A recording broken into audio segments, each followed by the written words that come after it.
이래저래 모든 상황들이 다 맞아 들어가게 됩니다. 우연이라고 하기에는 구조가 너무 세밀하고 정확하게 설명이 됩니다. 이런 사주를 보고 상담하면서 공부해보시면 이런데도 사주가 없다고 또는 맞지 않는다고 할 수가 있나 하는 그런 생각이 많이 들고, 본인 사주, 배우자 사주, 자녀 사주 등 가족 모두가 큰 틀을 벗어나지 않는 선에서 이렇게 일치하는 것을 보면 이거는 가족 모두가 전생에서 엮어지고 지어져서 그렇게 정해진 업보를 그대로 가지고 현생에 오는 건 아닐까 하는 생각이 들곤 합니다. 어떻게 보면 참 무섭다는 생각도 듭니다. 그래서 인연을 잘 지어야 하고 남에게 해코지 하지 말고 바르게 살아야 하며, 우리에게 일어나는 이 모든 일들은 나로 인해서 일어나는 나의 탓임을 인정하고 받아들이는 것이 중요한 것 같습니다. 그래서 우리가 잘 아는 예전 할매들이 입버릇처럼 해대던 모든 건 본인의 탓이라고 말하는 아이고 내 팔자야 내 팔자야 라는 그런 말을 입에 달고 살았던 것이 아닐까 하는 생각도 들게 됩니다. 여러분도 저라면 그런 생각이 들지 않겠습니까? 그러고 보면 이 할매들, 즉 조상을 포함한 어른들은 이미 세상이 이렇게 돌아간다는 걸 알고 있었다는 말일지도 모릅니다. 할매들이 배움이 짧아서 아무것도 모르는 것 같아도 얕보면 안 되는 이유가 바로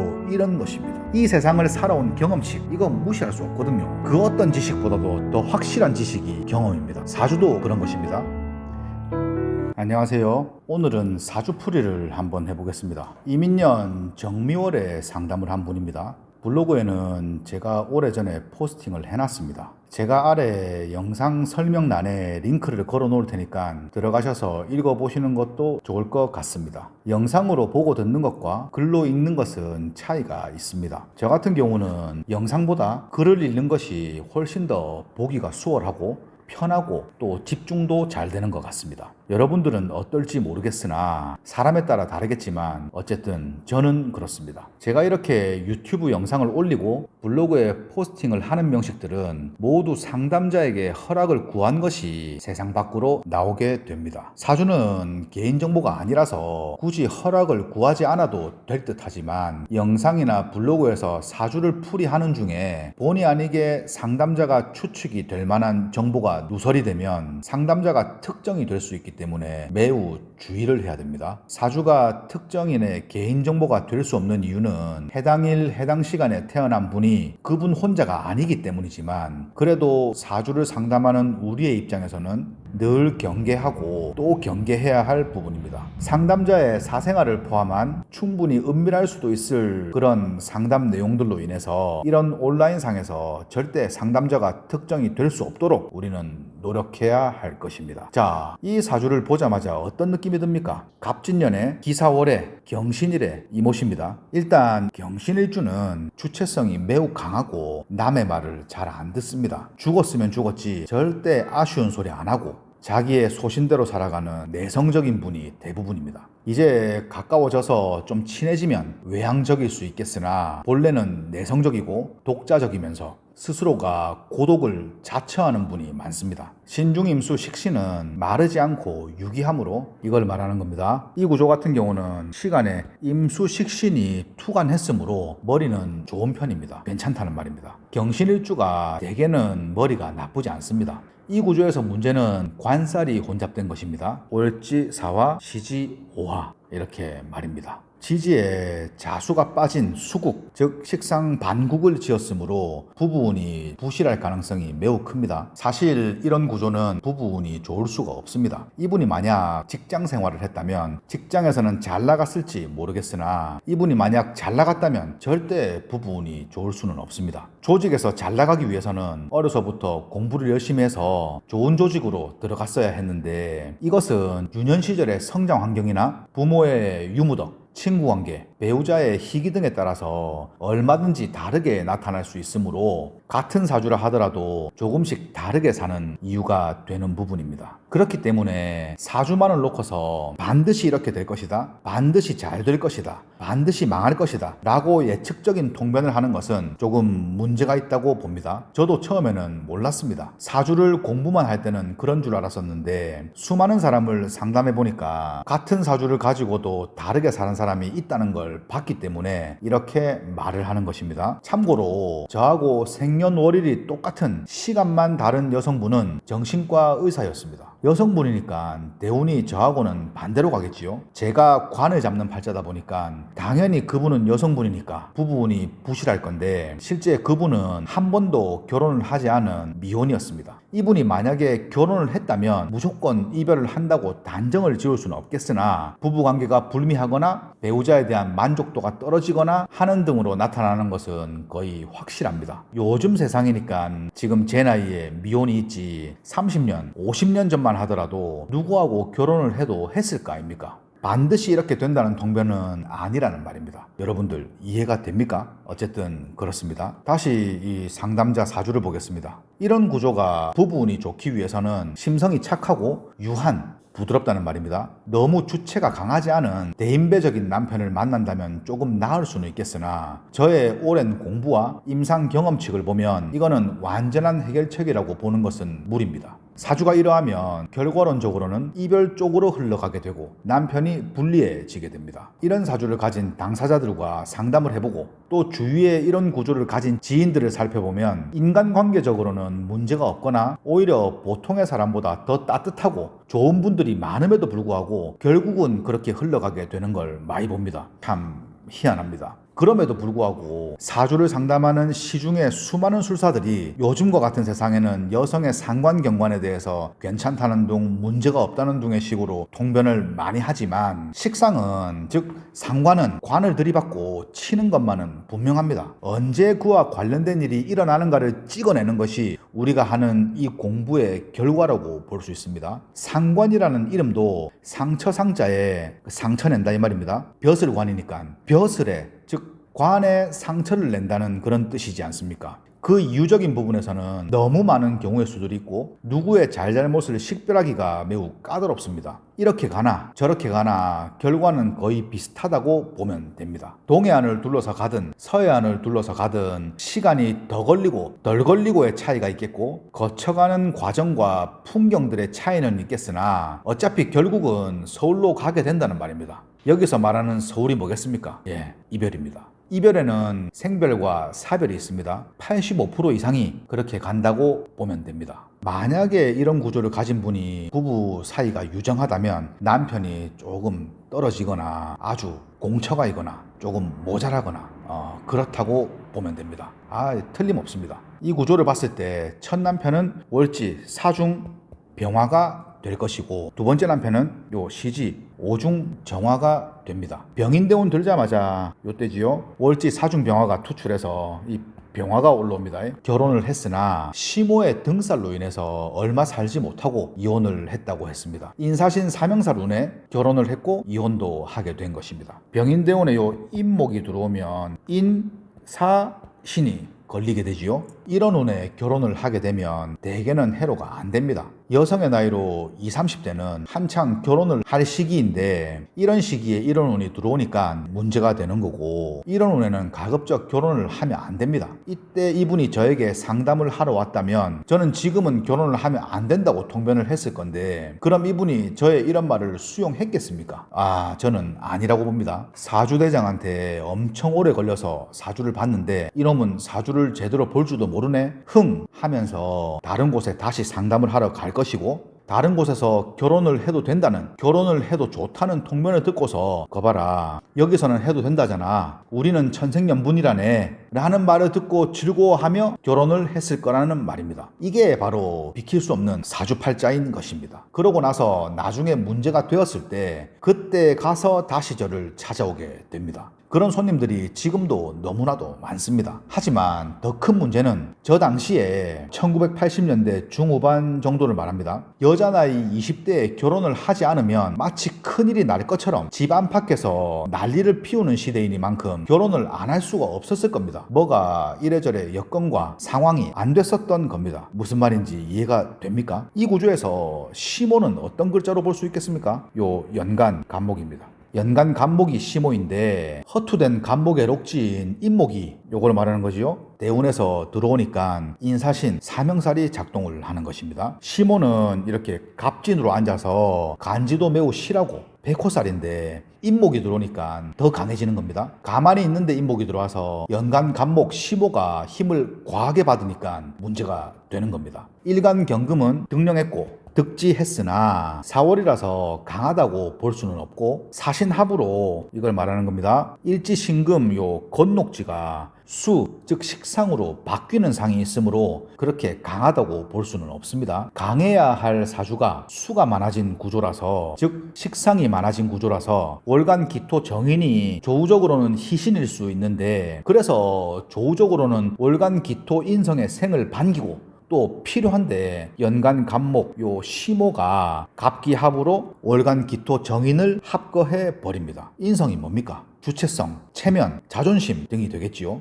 그래서 시모는 매번 상담자를 구박하고 자존심을 상하게 했습니다. 어쨌든 병인대운은 이렇게 결혼이 되기도 하고 이혼이 되기도 하는 그런 운입니다.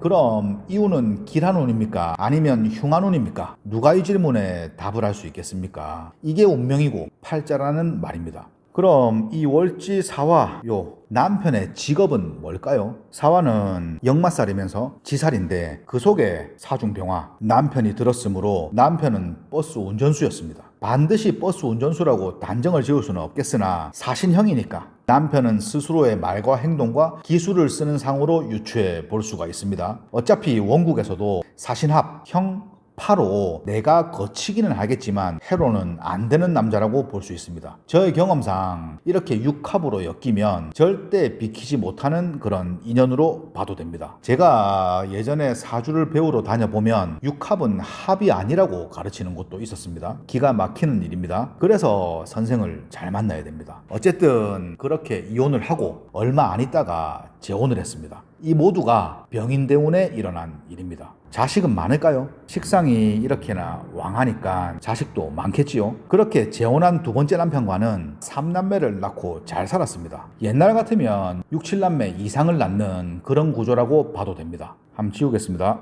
두 번째 남편은 요 시지 오중정화, 이분은 사업을 하는 사람이었습니다. 도화정관이죠. 좌우묘는 다 도화로 봐도 됩니다. 보통은 신자진에는 유가 도화고, 사유축에는 오가 도화고, 해묘미에는 자가 도화고, 인호술에는 묘가 도화고 이렇게 정해져 있는데, 제가 해보면 좌우묘는 다 그냥 도화로 봐도 됩니다. 무슨 사업인지는 제가 기록을 안 해놔서 저도 잘 모르겠습니다. 근데 이 남편분이 사업을 하던 중에 바람을 피우다가 어쩌다가 상담자한테 들통이 났습니다. 상담자는 이렇게 알게 된 이상 남편분과 같이 살 수가 없어서 남편에게 이혼을 요구했습니다. 배우자가 외도한 거를 알게 됐는데 상담자 입장에서는 당연히 그럴 수 있지 않겠습니까? 저 같아도 안 살 것 같습니다. 이렇게나 식상을 많이 달고 있는데 이분이 그냥 넘어가겠습니까? 근데 그렇게 이혼을 요구하던 중에 남편이 어느 날 갑자기 가족들이 다 있는 집에서, 그것도 모든 가족들이 다 있는 시간에 목을 메어서 자살을 했습니다. 그게 요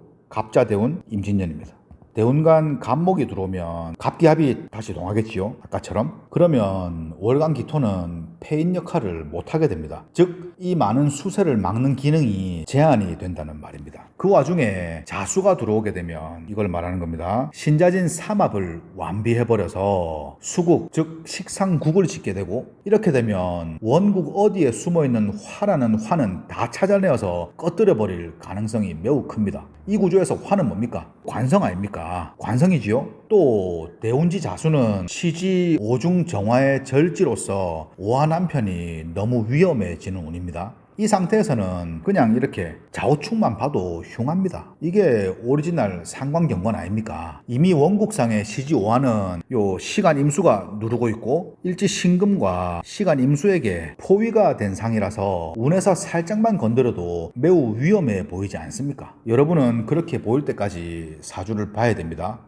스승의 표현을 빌리자면 스승은 저한테 늘 그렇게 얘기했습니다. 종이에 구멍이 날 때까지 바라고 했습니다. 계속 쳐다보면 종이에 구멍이 난다고 했습니다. 어쨌든 여기에서 세운 임진년이 들어오면 이걸 말하는 거죠. 수세가 더욱 불어나는 것은 당연할 것이고, 세운간 임수는 오중정화의 절지인 대운지 자수에서 투출한 절신이기 때문에 남편에게는 매우 치명적일 수 있는데, 요 세운지 진토가 신자진 삼합을 다시 한번 확실하게 지어버려서 수세를 더욱 불려버리니까 원국 어디에 숨어있는 관성이라는 관성은 싹 다 찾아내어서 꺼뜨려 버리게 됩니다. 시지 오중정화 남편과는 그렇게 이별하게 됩니다. 생별도 이별이고 이혼을 말하는 겁니다. 사별도 이별이니까 말입니다. 여기에서 임진년 천간으로 이렇게 임수가 하나 더 떠버리면 정화는 매우 흉합니다. 가만히 있는 이 오중정화가 잡혀서 천간으로 투출되는 운이 임진년이라는 말입니다. 이런 경우는 투출이 아니고 호출이라고 해도 됩니다.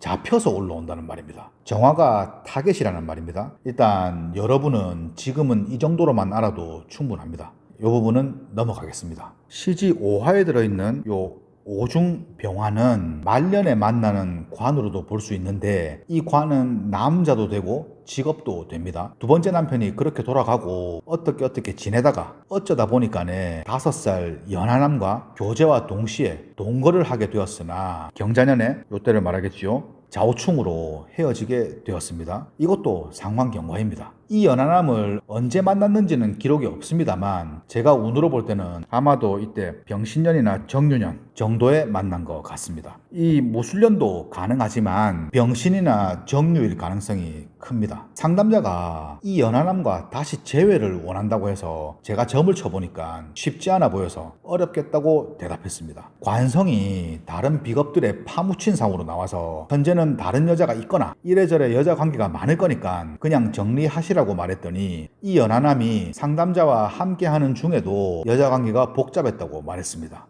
참 신기하지요. 사주를 보고 말한 게 아니라 점을 치고 말한 건데 점이 그런 식으로 동에서 뜨는 겁니다. 어쨌든 이 연하남과 상당 기간 동거를 했다고 했는데 이분의 마음에 상처가 있는 것이 저한테까지 느껴져서 제 마음이 좀 그랬습니다. 이 당시 계대운은 이때를 말하는 겁니다. 갑자대운이 지나갔음에도 불구하고 늘 지지로 자수를 불러들이는 운으로서 왜냐? 이 개수 때문에 그렇습니다. 식상으로 인한 폐가 계속 있을 수 있고 이로 인해 남자 문제라든지 직업 문제라든지 도화적인 문제라든지 하는 이런 문제들로 인해서 골치 아픈 일이 있을 수 있는 운이므로 늘 주의를 해야 합니다. 이런 운에도 남자 또는 남편이 얼마든지 잘못될 수 있는 또는 상할 수 있는 운이지만 동거인 즉 이 연하남은 단명할 사주팔자를 가진 게 아니라서 스스로가 살기 위해서 도망간 것일 수도 있습니다. 여러분들 이 말이 이해가 됩니까?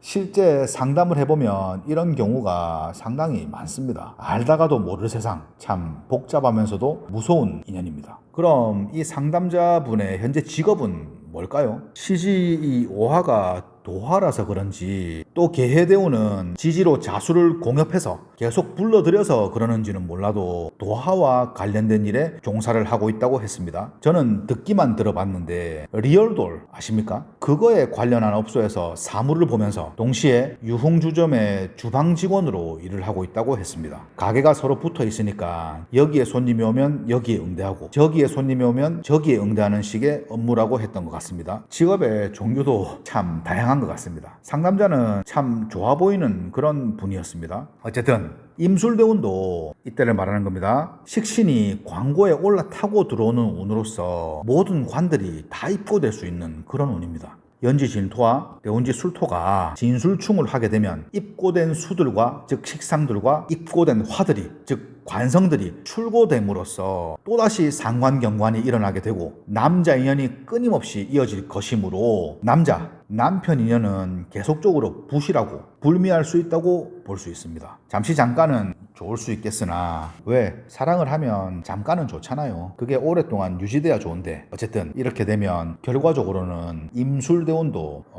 연애, 결혼, 남편 등의 부분에서는 안 좋다고 보겠습니다. 그냥 원국으로 봤을 때는 그저 그런 남편이 둘 이상인 상으로만 보면 그만일 수도 있는데 이런 구조는 기본이 최소 둘 이상입니다. 실제 이분이 살아온 여정을 참고하여 사주를 뜯어봤을 때는 이렇게 자세히 들여다볼 수 있는 것입니다. 을축대운까지는 그나마 문제가 없을지 몰라도 갑자운부터는 반드시 식상에 폐가 있는 구조라고 할 수 있습니다. 여기서 우리가 풀어야 할 우리에게 주어진 과제는 과연 이 모든 것을 알고 대비한다면 이런 상을 비킬 수 있나 이겁니다. 이런 구조는 젊을 때 사주를 보러 가면 무조건 시집을 늦게 가라고 말을 하는 그런 구조인데 그렇다면 늦게 결혼을 한다면 이게 해소가 되냐는 말입니다. 여성분들 치고 결혼을 늦게 하라는 말 안 들어본 분이 없을 겁니다. 실제 주위에 한번 물어보십시오. 없습니다.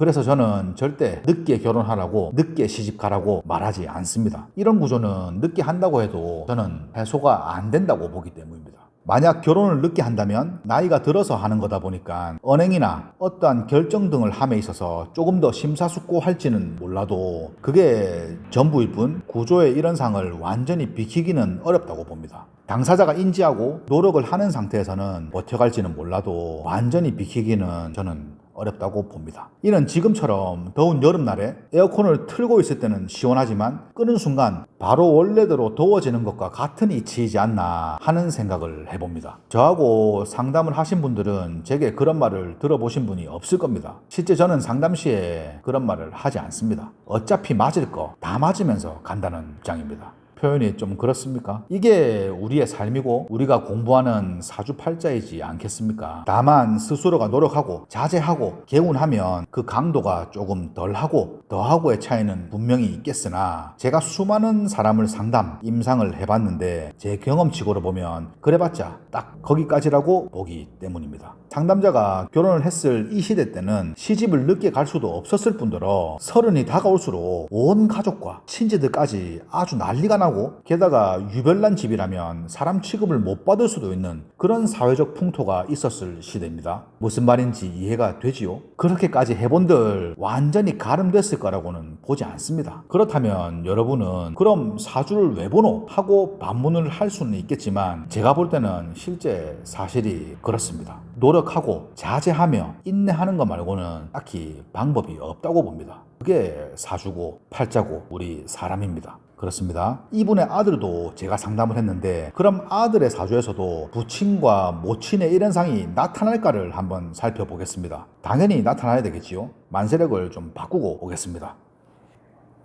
자, 바꾸고 왔습니다. 이게 아들의 사주입니다. 부친은 월지, 진중, 무토입니다. 연지 해수하고 진해로 귀문관을 이루고 있는데 재수가 없는 거는 연지 해수가 부친의 절지입니다. 또 일지유금은 부친의 사지인데 부친은 자신의 사지인 일지유금하고 진유합을 했으며 머리에는 즉 월간에는 자신의 사신인 경금을 덮고 있습니다. 즉 부친은 자신의 절지와 귀문관을 이루고 있고 자신의 사지와 육합했으며 자신의 사신을 머리에 이고 있어서 저승사자들에게 즉 흉신들에게 둘러싸인 상이다 이 말입니다. 그리고 원국 내에는 월지 이 진중무토 부친에게 도움이 되는 글자가 1도 없습니다. 그러면서 초음부터 부친의 입장에서는 운이 전부 모군으로 즉 관운으로 들어와서 관살국을 짓고 있고 요거를 말하는 겁니다. 부친이 돌아간 무인대운 또한 월지 진중무토 부친이 인목 평관에 올라탄 상이면서 무인대운 아닙니까? 이 무토가 부친이고 인목 평관에 올라탔다 이 말입니다. 이해가 되지요? 그런 상이며 대운지 인목이 원국으로 들어오면서 인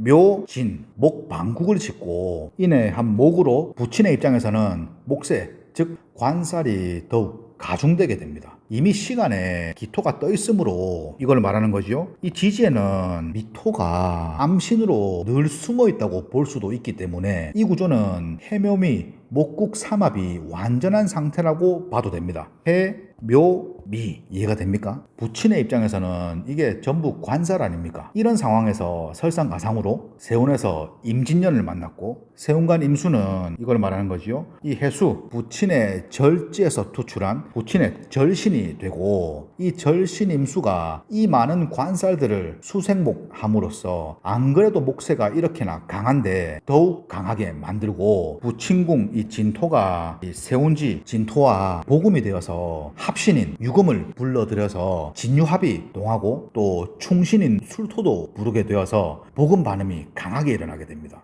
복음 반음이 뭔지는 제 블로그를 찾아보시면 됩니다. 자, 이 원리를 설명하자면 매우 복잡하기 때문에 그냥 넘어가겠습니다. 지금은 그냥 그런 줄로만 알아도 충분합니다. 이렇게 진해로 귀문관이 동하고 진유합이 동하면서 복음 반음까지 해서 진토 부치는 아주 아작이 나는 겁니다. 이것 말고도 설명할 수 있는 게 너무 많지만 이 정도만 보더라도 월지 진중무토 부치는 매우 흉할 수 있음을 암시해주고 있고 이 흉할 수 있는 암시가 실제 무인대운 임진년에 현실로 나타나게 되면서 부치는 돌아가게 된다. 이렇게 이해를 하시면 됩니다. 그럼 이 구조에서 모친은 누구겠습니까? 연지의 해중 임수겠지요? 맞습니다. 그렇게 부친이 돌아가고 모친이 뒤에 만나는 남자는 이 시간 기토로 볼 수 있고, 시지 이 묘중에서 연간으로 을목이 투출해서 모친의 머리 위에 올라탄 상이고, 모친의 식신인 연지 해중간목, 여기 있는 간목을 말하는 겁니다. 해중간목과 갑기합을 하였으므로 이러한 상은 더욱 확실하다고 볼 수 있습니다. 처음부터 운이 기묘, 무인, 정축으로 가기 때문에 모친은 이래저래 남자 인연이 많은 상임을 보여주고 있고, 이거를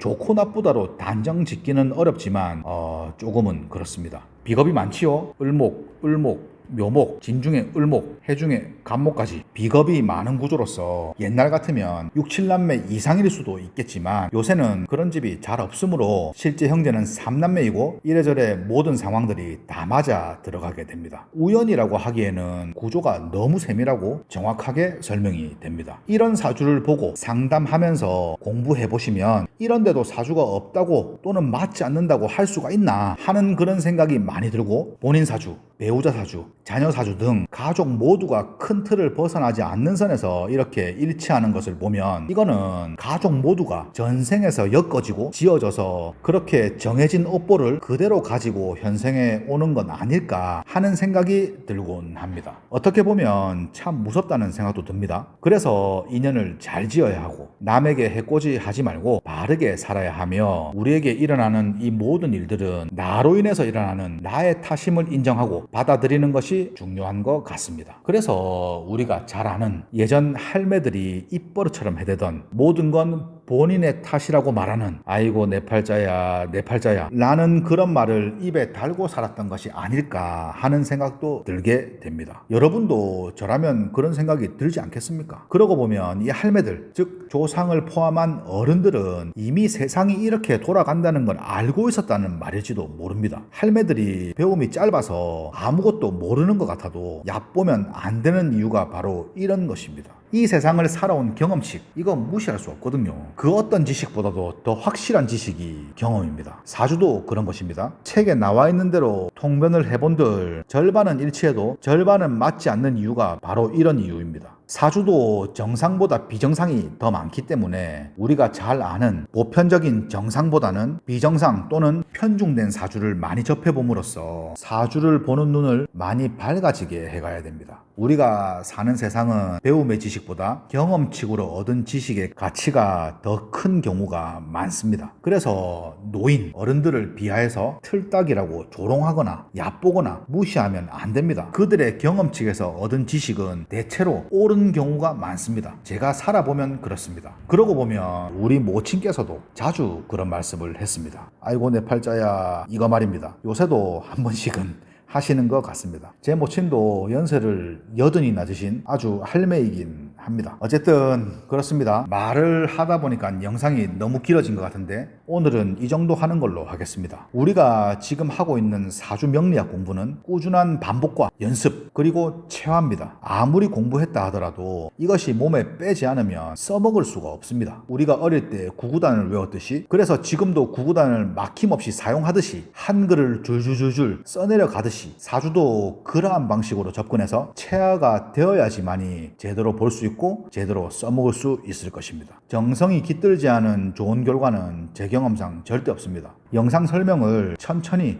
꼼꼼하게 들어보시고 블로그에 있는 해당 포스팅도 반복해서 읽어보시면서 가능하면 손으로 직접 써야 이해도 잘 될 것이고 바르게 또 빠르게 공부가 되어 갈 것입니다. 지금은 그게 늦는 것 같아도 해보면 결국은 그게 가장 빠른 길이 될 것입니다. 이거를 제가 해봤지 않습니까? 제가 해보니까 그렇더라는 말입니다. 어쨌든 그렇습니다. 영상을 시청해주시는 모든 분들 더운 여름날에 건강 관리들 잘 하시고, 오늘은 제가 요 정도로 하고 마치는 걸로 하겠습니다. 감사합니다. 마치겠습니다.